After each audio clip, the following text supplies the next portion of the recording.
Welcome to The Critique.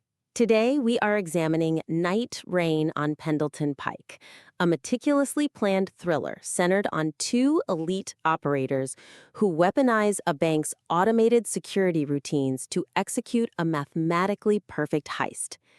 A heist narrative heavily reliant on flawless execution risks draining the inherent suspense that keeps an audience fully engaged. Right, which is exactly the trap we see here. Yeah, exactly. So, a key theme running through this material seems to be the absolute elimination of chance. Absolutely. I mean, the source text meticulously lays out how the protagonists, Ace and Maine, use the building's own, rigid, automated rules against it. Yeah, they turn the bank's strengths into weaknesses. Right.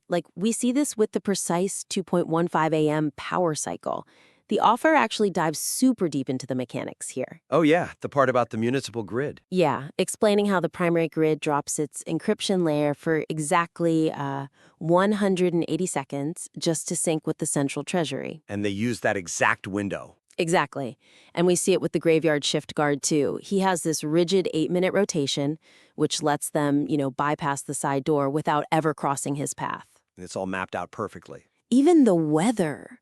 They calculate the specific diameter of the 1992 storm drains on Pendleton Pike, just anticipating that an overflowing drainage ditch is going to perfectly divert a responding police cruiser. Which is super clever, yeah. I mean, the mechanics here are undeniably brilliant. The whole operation is like a master class in treating a 3-minute window as a rigid physical tool. That's clearly laid out. I wonder, though, if we've considered how the total absence of friction affects the audience's experience of the narrative. How do you mean? Well, because every single variable goes exactly to plan, the absolute certainty of success inadvertently removes the narrative stakes. Ah, I see. Like, think about what happens once Ace and Maine actually step out of their dark sedan into the rain. The middle of the story, the actual execution of the heist, it basically begins to flatline. Because everything is just going too smoothly. Right. The protagonists face zero genuine obstacles once the physical execution begins.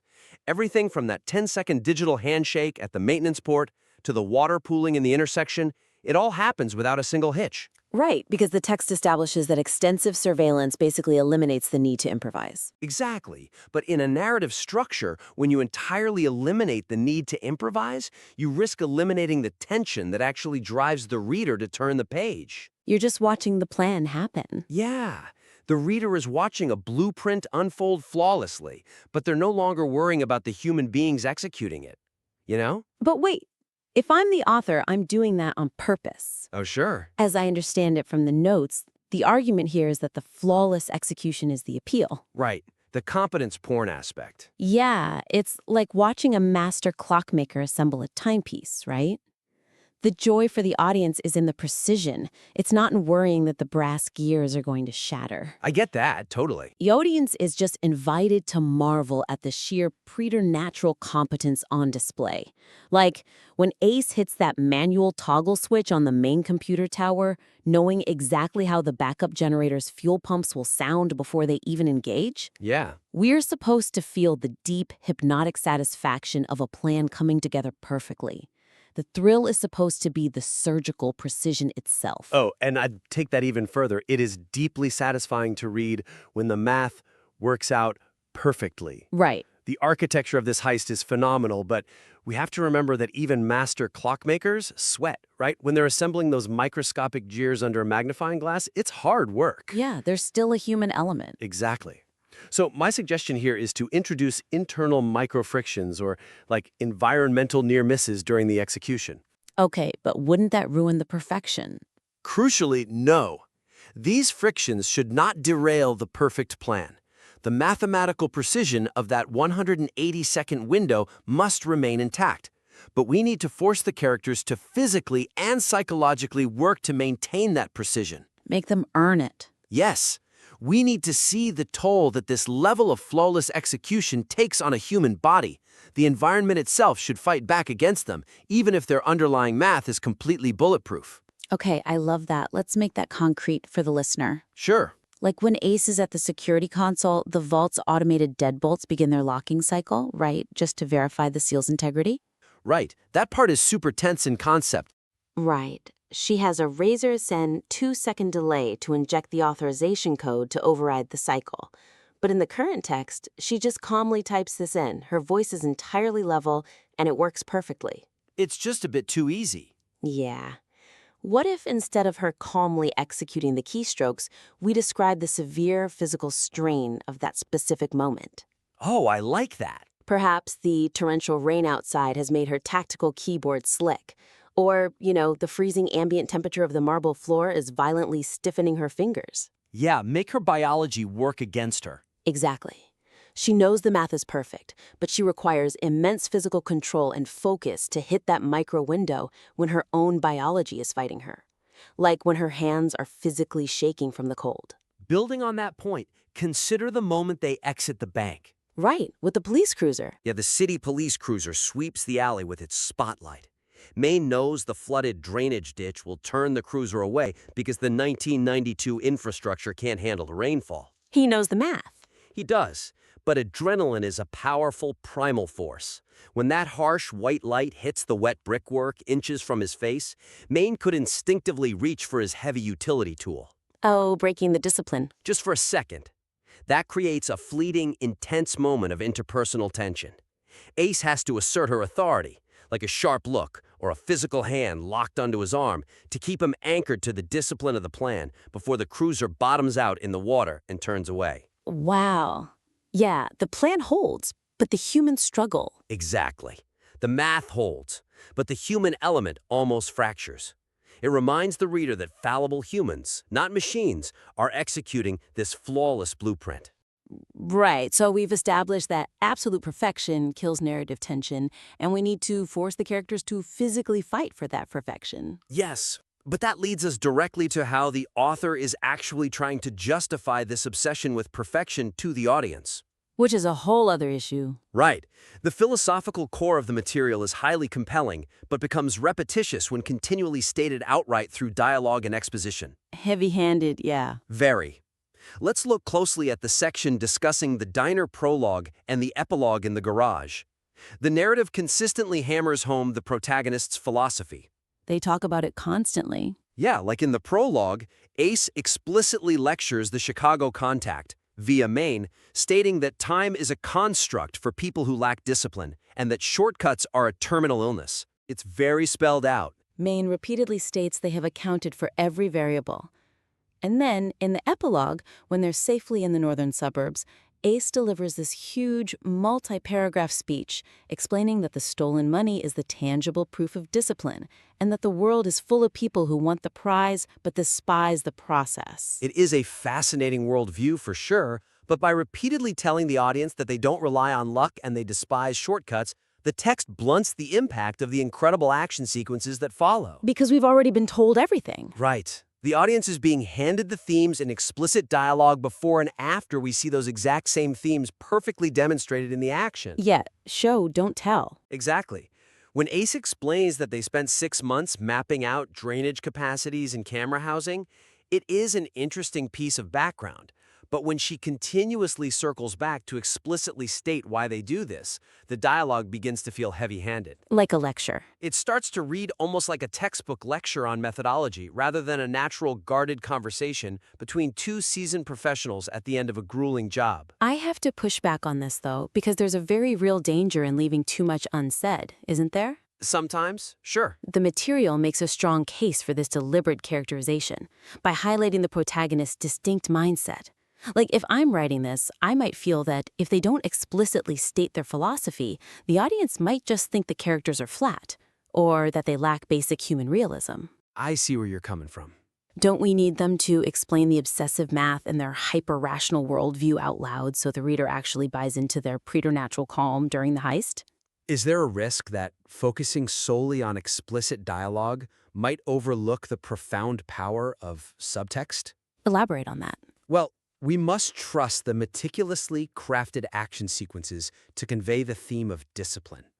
Let the mechanics of the heist speak for the character's philosophy. Let the actions do the talking. Right. The author has built this incredible closed-system machine of a bank. We have silent electronic alarms, pressure plates that only arm when the primary grid drops, tracker traps hidden on the lower shelves. Yeah, it's brilliantly designed. It is.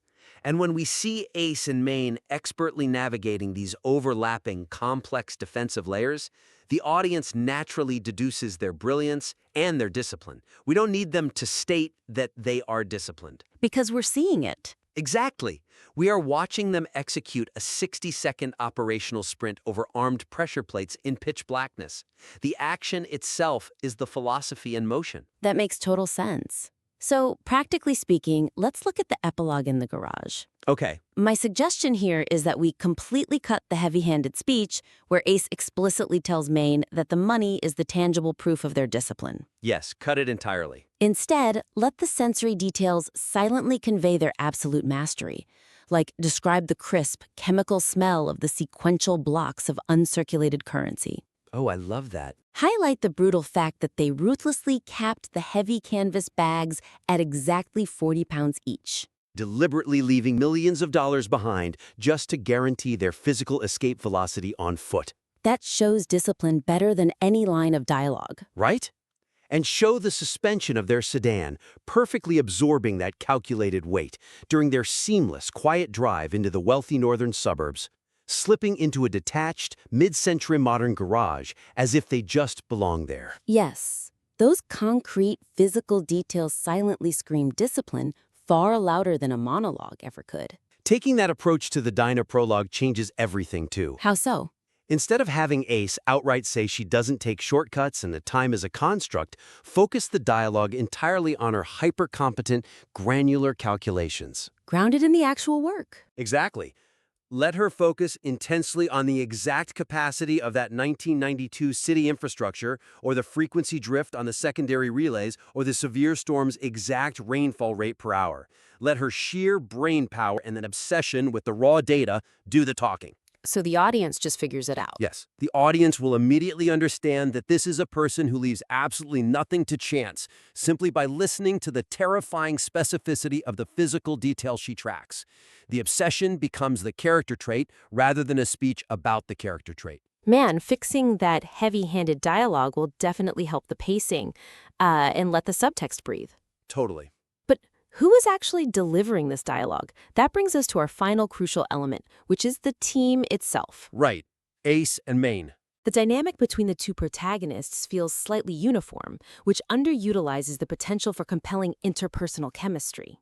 It really does. Okay, so what I really like about this part is the striking visual of the duo presented in the supplementary materials. Like looking at the cover art, we see Ace with her blonde bun in a practical olive jacket holding a heavy set of keys. Yeah, great image. And Maine is standing tall with dreadlocks, tactical gloves, and a physical topography map. Visually, they look like a highly complementary, distinct team standing outside the neon glow of the Pendleton diner. They look like two halves of a whole, right? One holding the digital access, the other holding the physical terrain. Exactly. It is a phenomenal visual representation of a team. The issue is that when we transition into the text itself, they read almost identically. Yeah, they really do sound the same. They share the exact same emotionless, hyper-competent worldview. Their dialogue is frequently interchangeable. Just trading lines of exposition, basically. Right. Aside from Maine occasionally noting a tight window, like when he mentions the 3 minutes as a razor-thin margin, he defaults to complete agreement with Ace. True. They both speak in the same clipped, analytical cadence. They both remain completely unfazed by the darkness, the pressure plates, and the ticking clock. Because they share this exact same emotional baseline, their partnership feels more like a synchronized technical manual reading itself aloud, rather than a dynamic, breathing human relationship. A technical manual reading itself aloud. That's harsh but accurate. The total lack of internal contrast flattens their chemistry on the page. But look at the grim reality of their situation, though. Okay, what do you mean? If they are both elite operators who have spent 6 months in surveillance, sitting in freezing cold cars on Pendleton Pike and eating bad diner food at 2 in the morning, wouldn't they naturally develop a shared hive mind mentality? I suppose they'd have to be on the same page. They have to be in perfect sync for a 180-second window to work. If they are constantly disagreeing, bickering, or operating on different emotional wavelengths, wouldn't that actively compromise the mathematical certainty of the execution? It seems like they have to be identical in their focus to survive. That makes sense, but could the evidence also support a different conclusion, like emphasizing complementary roles? Okay, I'm listening. The suggestion here is to differentiate their internal, physical experiences of the heist's extreme discipline. This creates complementary rather than identical personas. So they act the same but feel differently? Exactly. They can execute perfectly in sync, hitting every mark exactly as planned, while experiencing that exact same moment entirely differently on a psychological and physical level. Oh, that's interesting. Synergy doesn't require uniformity. In fact, synergy is strongest when two distinct, contrasting elements combine to create a greater whole. They can both be elite, but elite in entirely different ways. Okay, so how do we manifest that on the page without breaking the pacing? Well, let's keep Ace as the cold, abstract architect. Right, she is the one who sees the world purely in data streams and blueprints. Exactly. To her, the bank isn't a physical place with walls and guards, right? It's a series of overlapping algorithms. The 10-second digital handshake at the maintenance port, the exact timeline of the power flow, the mechanical cross-section of the vault's final defense. She's totally detached. Yeah, she lives entirely in her head, navigating the abstract geometry of the heist without ever really feeling the physical danger. I love that direction. And for Maine, we highlight the physical, visceral reality of executing those abstract numbers. Because he's the muscle. Right, he is the muscle, the mechanic, the one who actually feels the crushing weight of the environment. He is the one physically lifting those heavy canvas bags. He is the one wielding the high-speed pneumatic cutter against the soft steel hinges, literally feeling the vibration rattle his teeth. So he's taking the physical toll? Tone as Ace show the brutal physiological aftermath of what he just did. The adrenaline dump. Exactly. Have Maine practically hyperventilating in the passenger seat, a massive cortisol dump hitting his system. Have his hands shaking so hard he can barely unbuckle his seatbelt as the sheer terror and tension finally leave his musculature. While Ace is totally fine. Yes. Meanwhile, Ace remains completely serene, shutting down the car engine, her heart rate barely elevated above resting. Let Maine be the grounded, physical anchor to the real world, experiencing the raw adrenaline of survival, while Ace exists as the untouchable, abstract mastermind. That's brilliant. That stark contrast makes them a profoundly compelling team. It gives them actual chemistry without ruining their efficiency. I can see what you're going for here. Let's see how we can strengthen this with a quick recap of the 3 actionable takeaways from today's discussion. Sounds good. First, introduce micro-frictions during the execution of the heist. Make the characters physically and psychologically work for their mathematical precision, using elements like cold marble or slippery equipment to maintain the reader's tension without ever derailing the perfect plan. Essential for stakes, yeah.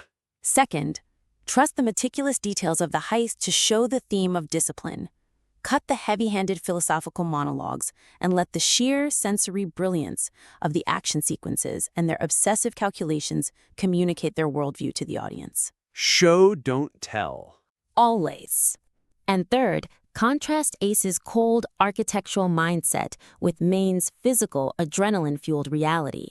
Give them complementary emotional baselines to create a much more dynamic human partnership.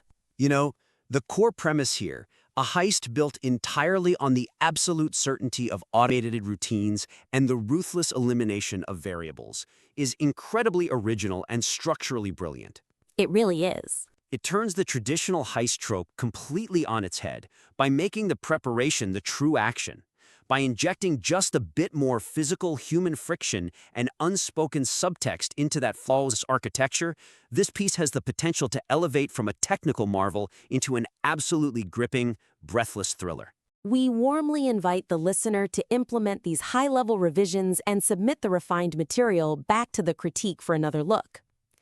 As we close today, consider this.